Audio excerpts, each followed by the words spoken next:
kembali lagi pada channel Kanan Atas.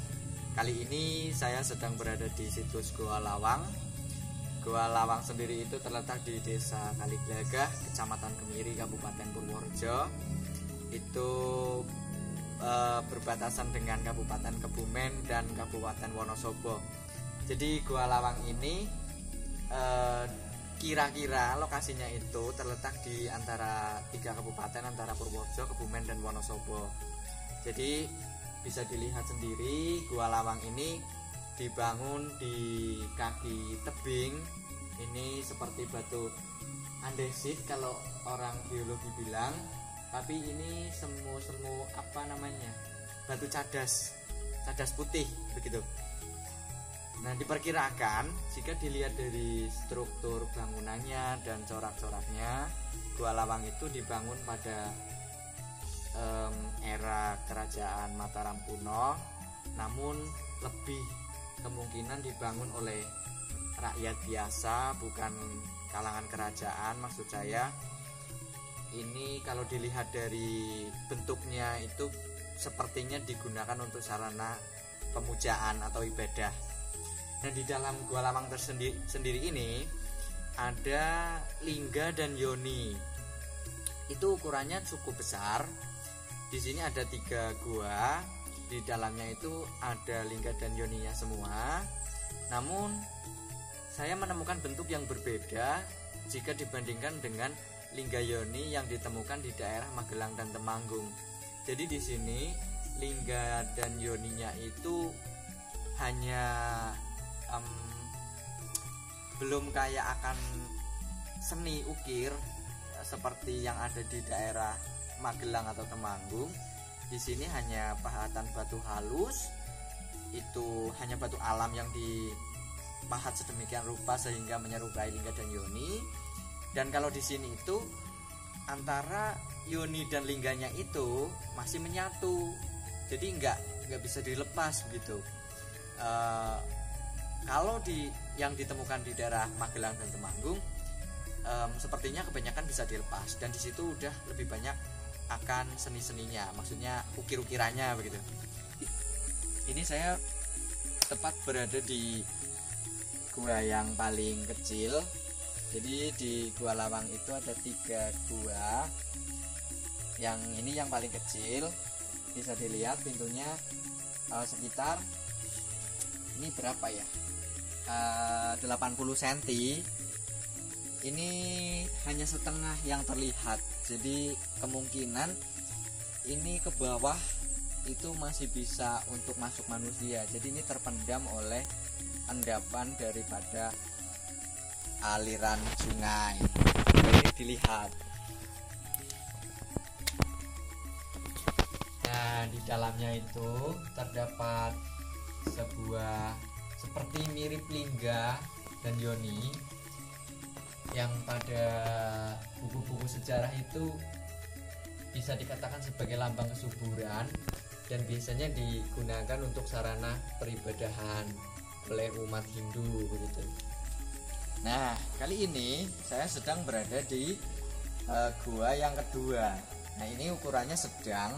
Di antara 3 gua itu, ini yang tengah-tengah, berada di tengah-tengah dan ukurannya sedang. Jadi tingginya sekitar 150 cm. Ini segini saya ya. Jadi ini memang sudah pas di tatanan pahatan pertama pintu masuk, yang menandakan bisa dikatakan sebagai memang bangunnya dari dulu bangunannya seperti ini, belum ada perubahan kecuali mungkin saluran pembuangan air ini. Kalau mau dicek masuk boleh.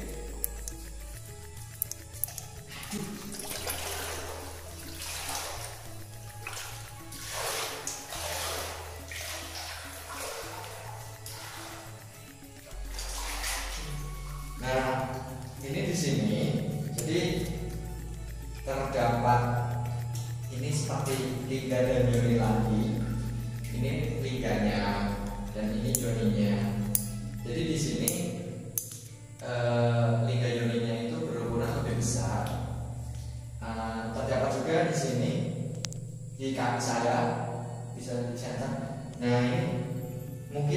pijakan kaki ya. Ini mungkin digunakan sebagai pijakan kaki untuk beribadah itu. Kemungkinan mungkin di sini disiram air atau apa gitu, curcur gitu. Nah di sini ini terdapat saluran pembuangan air yang nantinya itu ke sini, ke sebelah barat.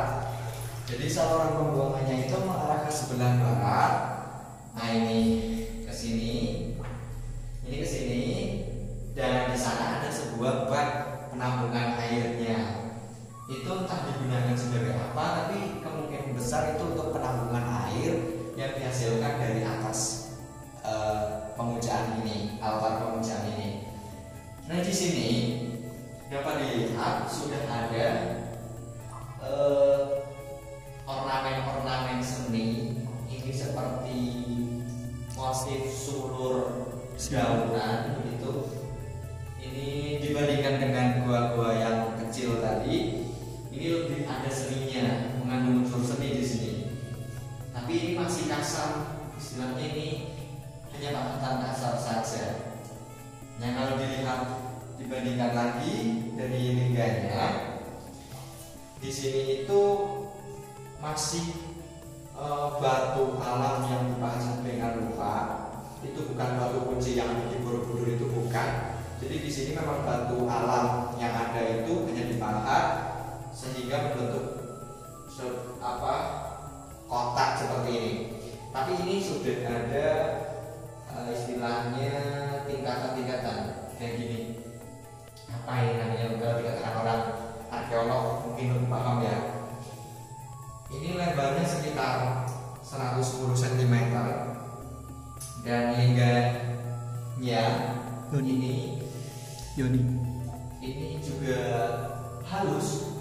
Entah ini cara menghaluskannya dulu pakai apa, saya juga nggak tahu. Tapi ini memang halus banget. Ini yang belum mengelupas, ini halus banget.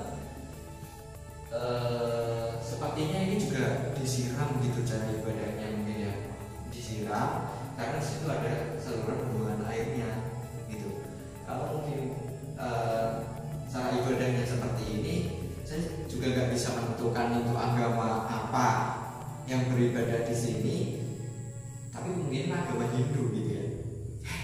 Karena di sini juga belum ditemukan aksara apapun, entah itu aksara Sanskerta atau simbol-simbol apapun. Ornamen seni seperti motif bunga, daun, terus patung-patung Buddha di sini juga nggak ada. Kayak yang ditemukan di Borobudur itu nggak ada. Kalau dibandingkan dengan Prambanan, di sini nggak ditemukan yang seperti itu. Jadi di sini hanya ditemukan sebuah lingga dan yoni yang ini masih menyatu, dan ini masih menyatu. Di sana ada saluran pembuangan airnya. Atau bisa mungkin ini sarana pemujaan kepercayaan animisme dan dinamisme pada masa lalu, atau peralihan antara kepercayaan animisme ke agama Hindu. Mungkin ya, saya juga nggak tahu, tapi kemungkinan seperti itu.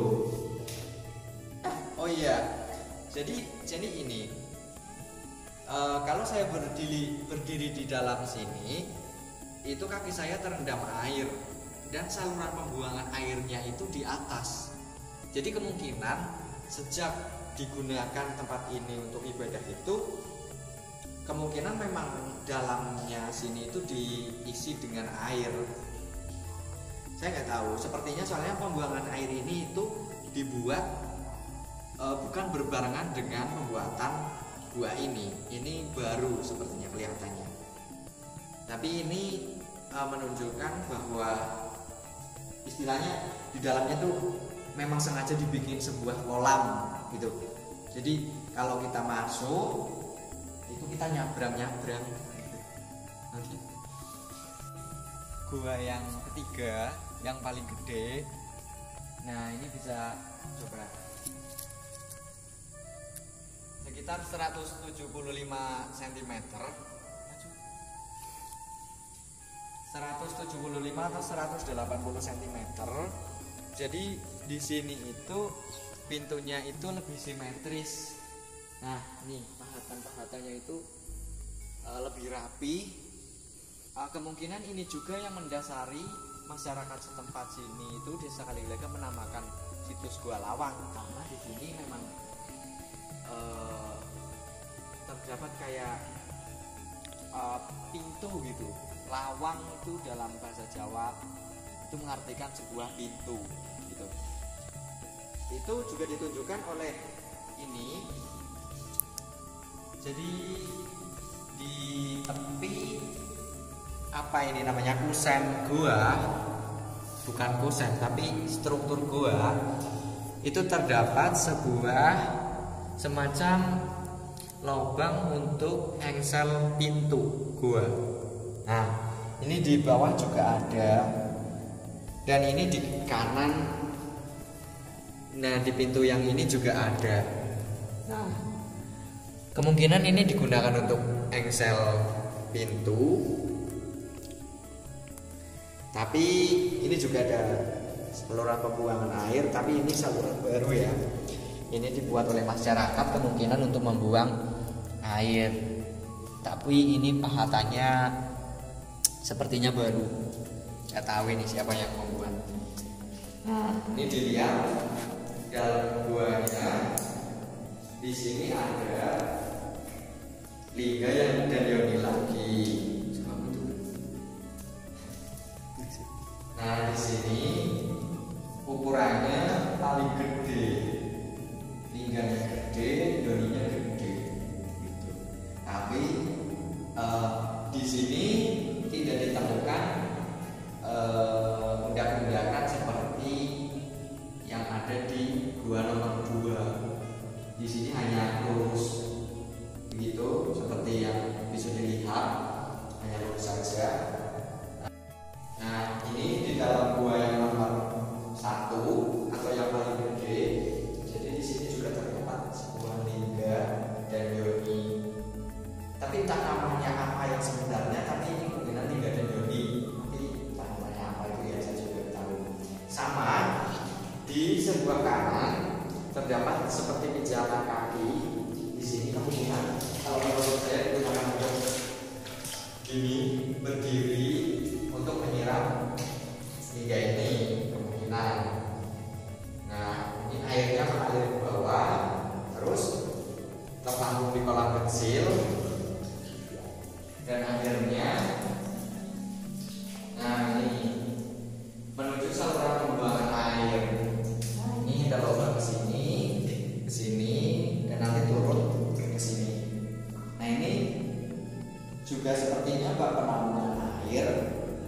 Sisa dari sarana ibadah yang di sana. Nah, di sini kalau di gua nomor 2 di sini terdapat motif apa itu, semacam motif seni kayak sulur-sulur gitu. Nah, di sini tidak ada. Jadi di sini lebih sederhana, tapi ukurannya lebih gede. Ketiganya, jika dilihat secara umum, ketiga gua ini kemungkinan menunjukkan strata strata sosial masyarakat pada masa lalu. Mungkin yang gede ini digunakan untuk kaum bangsawan. Terus yang gua nomor 2 karena agak kecil itu digunakan untuk kaum biasa. Terus yang paling kecil mungkin digunakan untuk rakyat biasa, atau mungkin ya rakyat biasa pokoknya. Tapi pokoknya ini ukurannya paling gede. Nah, kalau dilihat dari atapnya, ini bisa dilihat nih. Ini pahatannya masih kasar. Jadi entah ini menggunakan alat apa dahulu. Ini pahatannya masih kasar. Dan ini dalamnya memang batu andesit di kaki bukit. Tuh bisa dilihat. Nah, itu dan yang ini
saya mungkin dengan zaman abad ke-7, 8, 9 mungkin bisa dikatakan sebuah tempat yang lain gitu kan, tapi ya bukan warung kopi lah. Oke, kita keluar.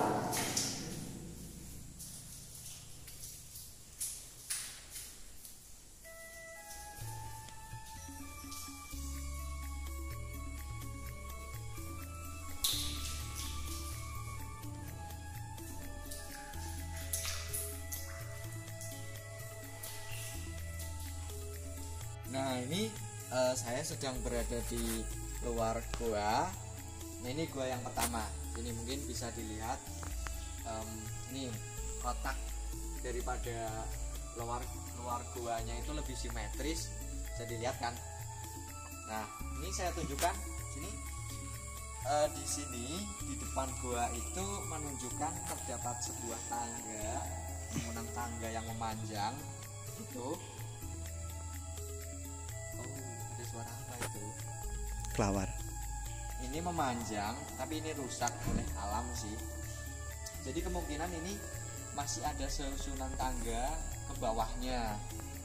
Kalau saya perkirakan dan saya lihat lingkungan di sekitar sini, di depan gua ini kemungkinan dulu adalah sebuah danau.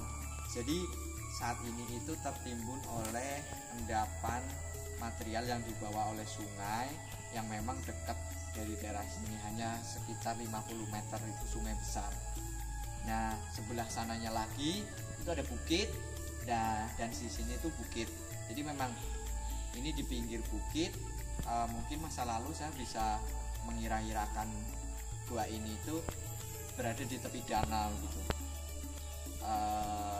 Serupa mungkin ya dengan bangunan-bangunan suci pada masa lalu seperti Borobudur.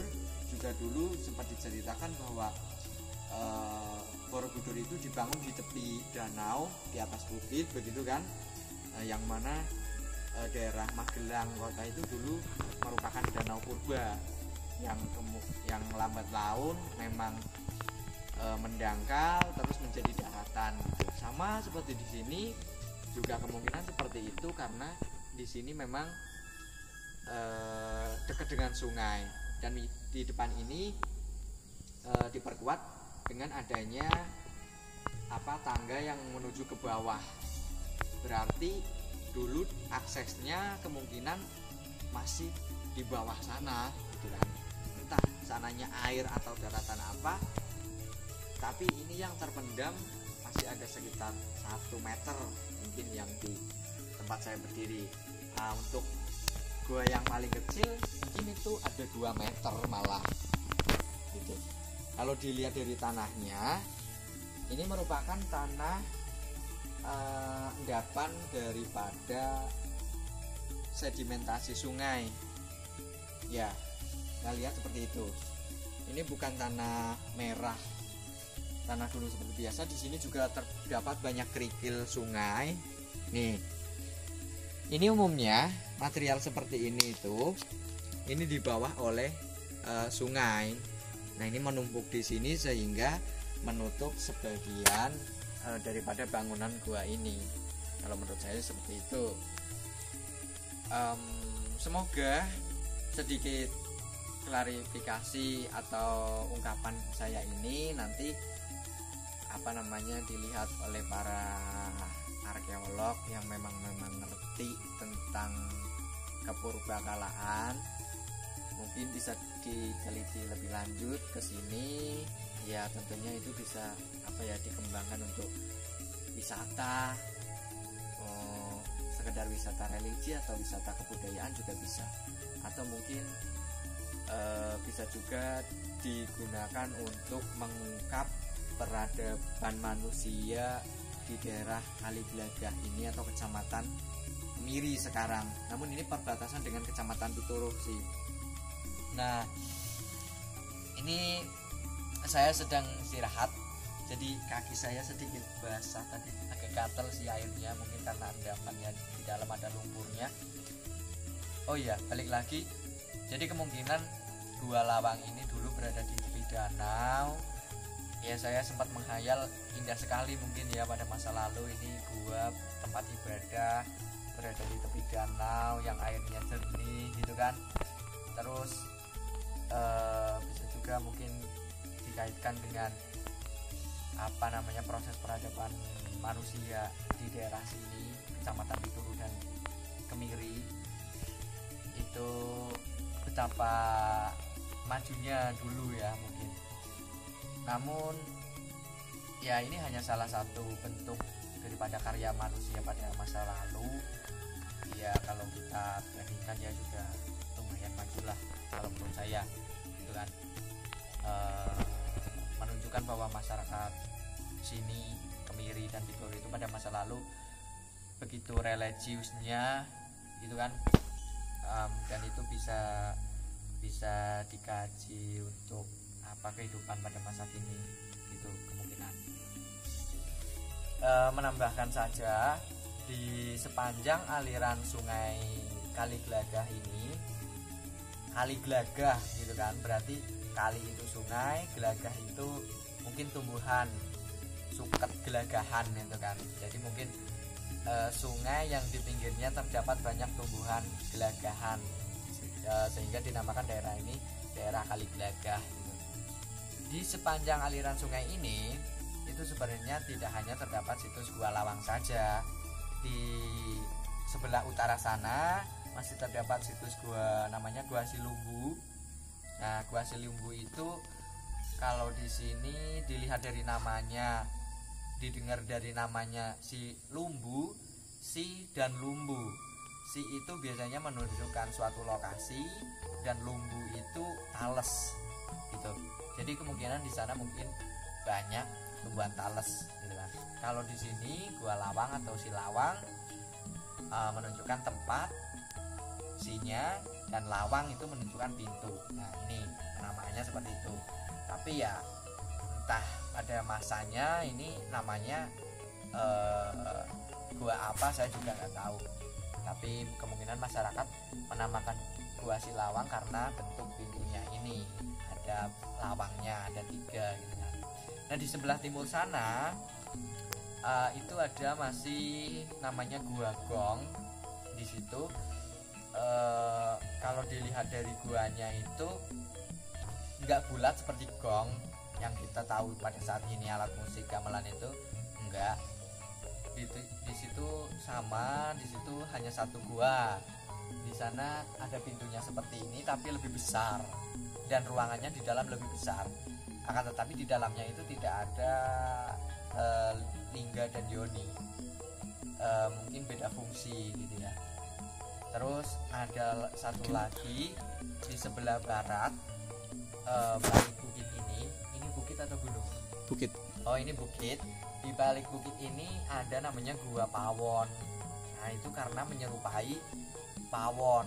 Nah pawon itu dalam bahasa Jawa itu tungku yang terbuat dari batu, yang atasnya digunakan untuk memasak pakai kayu bakar, itu namanya pawon. Nah di situ guanya mirip itu pawon, sehingga dinamakan Gua Pawon. Itu ukurannya lebih kecil.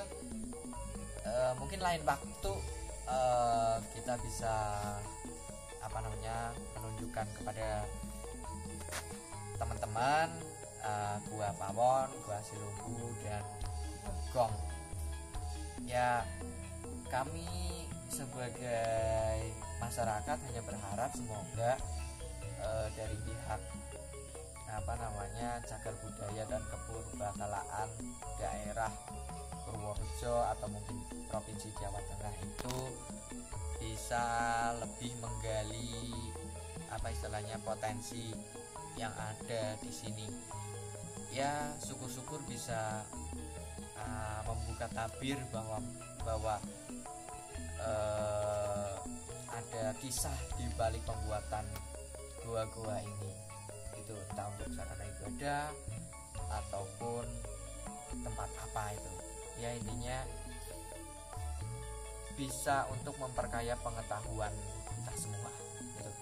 Ya seperti Soekarno berkata, jas merah gitu kan, jangan sekali-sekali melupakan sejarah gitu kan. Nah dengan mungkin kita mengetahui sejarahnya yang memang lebih detail, diharapkan kan bisa memperkuat jati diri kita bahwa kita semua itu terlahir dari peradaban manusia yang sudah maju pada masa lalu.